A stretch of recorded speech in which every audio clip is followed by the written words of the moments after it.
in honor of the late former President Muhammadu Buhari, who passed away on Sunday. Tonight, we pause to reflect on the life and times of a man who many say shaped Nigeria's modern political history.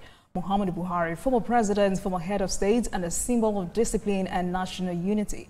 To help us look back at his legacy, from his leadership ideals to his vision for Nigeria, we're joined by someone who worked closely with him in government, the former Minister of Communications, Barrister Adebayo Shittu. He served in President Buhari's cabinet and had a front row seat to history in the making.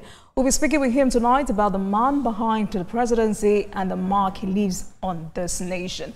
Good evening to you, Mr. Shittu. Thank you very much for joining us on Politics Tonight. Pleasure being with you. Thank you so much.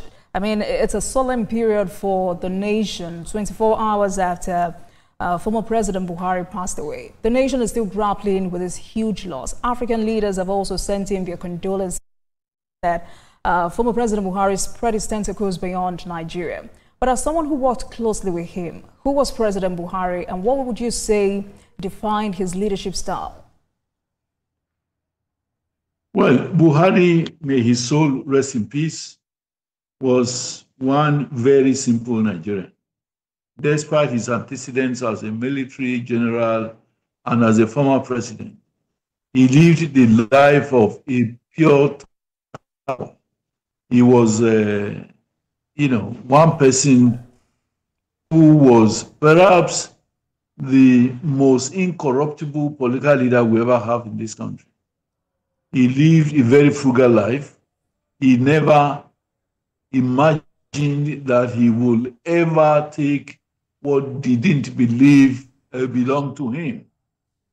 He lived a frugal life, like I said, and he was really a patriot to the core.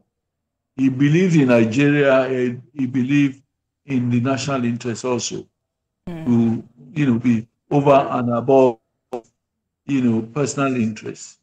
And he lived all, throughout in that mold of a quintessential talaka, poor person who will not go over to engage in aggrandizement.